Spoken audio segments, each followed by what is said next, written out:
Hello guys, hello everyone. Meron tayong i-interviewin ngayon. So let's go, punta tayo. Samahan niyo ako.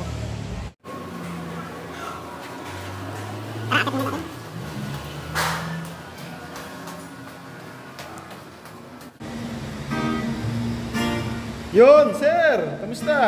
Hoy! Musician ka pala? Konti lang. Konti lang. Kailan ka pa natin ito mag-gitara? Kasi malit pa ako, mahilig na talaga ako sa music kasi yung tatay ko, magaling yung mag-gitara. So sa bahay meron kaming gitara, tapos yung lolo ko, mahilig magpatugtog ng mga cassettes. Ay, oo. Cassette tape, no? Opo, yun. So doon ko na nahasa yung in ko sa music. Oh, so nagkaroon ka ng interest based sa exposure mo kung ano nakikita mo. Opo, pero Tapos na-discover mo na meron ka palang yun. skill and talent sa pagigitara. Oh. Kailan ka nag-start nun? Mga elementary pa lang po ako. Kasi sa bahay may gitara sa amin. Tapos yung gitara na yun nakasabit lang sa bahay. Eh ako kasi mahihain ako. So Oh. yung tatay ko, tinitingnan ko lang kapag nagigitara siya. Tapos pag wala ng tao sa bahay, yun kinukuha ko. And then nung elementary, may mga klase ako na may mga gitara. Tapos nagdadala sila sa room namin ng gitara. And then, ayun, during vacant, nagigitara kami. Tapos, nung nag-high school ako, meron ako mga nakilala na magaling maggitara. So, doon, marami akong natutunan sa kanila. Sir, next question. Ano naman ang genre mo sa music o yung sino-sino ba yung mga influence mo sa music mo? Sa music ko, so, sa totoo niyan, wala po talaga akong genre. Hmm. Kasi, ay may genre ako pero halos lahat, na-appreciate ko yan. Hmm.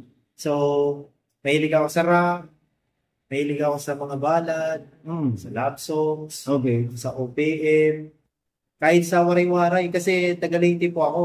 Okay. O yung language po namin, yung salita namin is waray. Ay, mabuti pa. Batiin mo yung mga kababayan mo. Ayun, Sige, so go. mapay adlaw, mga waray nun. Mapay adlaw ay yung atanan. Saan yan? Anong barangay? Kumusta ka mo? Dida, mga taga-Sagkahan na Karigara. Mga taga-Karigara Leyte, kumusta ka mo? Okay. Meron kang specific na person na gustong batiin? Oy, kumusta ka na Dida? Ana akong nanay, ada matag-ug, nga na akong tatay. Okay nga adlaw ay iyo. I love you very much. Uy! Ang naman. Sir Aldrin, since natuto ka na maggitara, may mga inspirations ka, naranasan mo rin na sumali sa mga contest? Opo, sir. Nung college ako, sumali po kami ng jingle. So, ako po yung nagsulat ng kanta na yon. Tapos, isinali namin. So, kami po yung nag-champion. And then, nagkaroon po ng Samar and Leyte songwriting competition. So, bali sa simbahan po yun. So, sa Samar and Leyte po, so, mayroon po ako nung entry na isa. Bali sa simbahan po yun. Tapos, bali ako po yung nag-third. So, sa Samar and Leyte, lucky for me na nakuha Wow! ko yung third place. Ayun. Congrats! So, yun. As musician, siguro meron ka na rin mga original songs. Baka naman pwede mo kaming pa-sample dyan, di ba? Sir, tingin lang. Ako sir, madami po. So, meron po akong mga nagawang love songs, may motivational, may English, Tagalog, waray-waray. So, ako po madami po. Pero hobby ko lang po yun. Tapos, meron po ako ngayong bagong kanta. Talaga? Oo, meron po. So, yung title po nun ay Masarap Mabuhay. Wow, gusto ko yan. So, gusto mo bang marinig? O sana, pero gusto namin muna malaman siguro what is the story behind that material, that song? Anong inspiration mo? masaya yung storya nito eh. Sige, sir. Oh, masaya nga. Oo. Kasi, kung yun, ah, bali bakasyon ng school. Okay. So, walang pasok. So, ako, nagpipintura ako sa school. So, Okay. kasama ko yung co-teacher ko, si Sir Ted. And then, parang naisip namin na gumawa ng kanta. Yung advocacy is tungkol sa masarap mabuhay. So, yun. So, habang nagpipintura ako, dahan-dahang nag-pop up yung melody.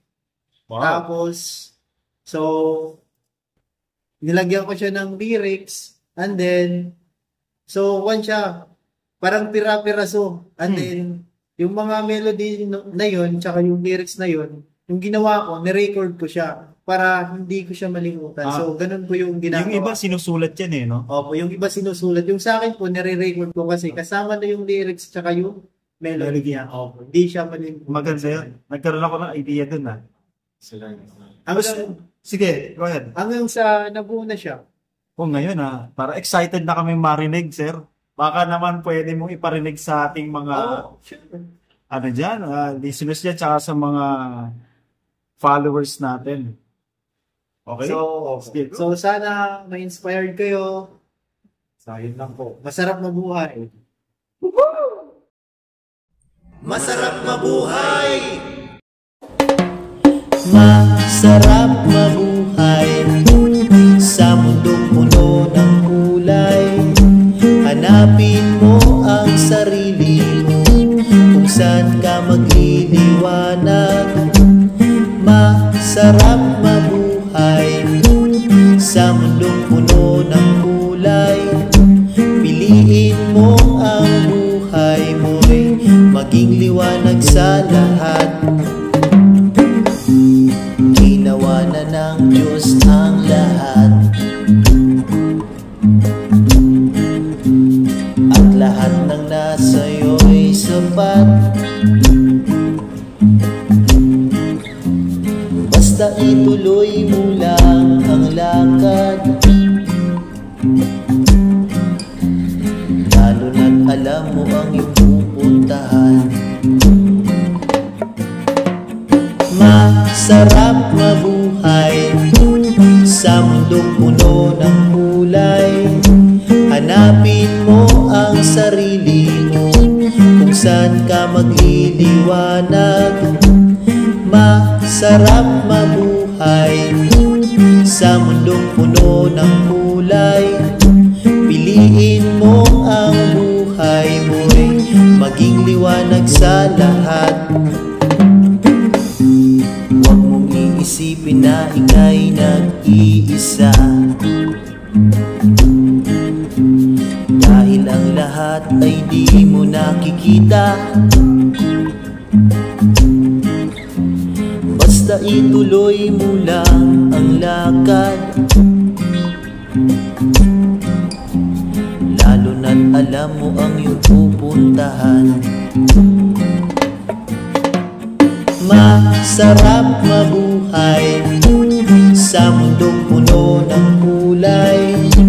Hanapin mo ang sarili mo kung saan ka magliliwanag.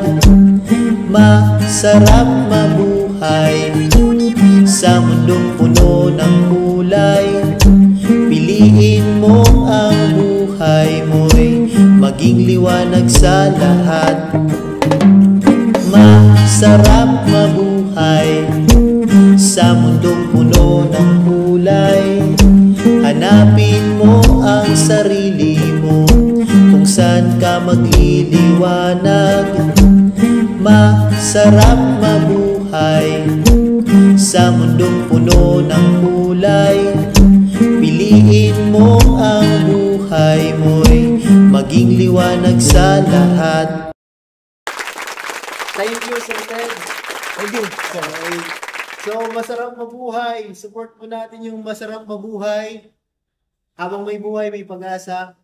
So, guys, please, supportahan po natin yung advocacy na to kasi maganda po yung layunin na advocacy na to. So, masarap mabuhay. Please subscribe, follow, and share. Habang may buhay, may pag-asa. Alright. Right.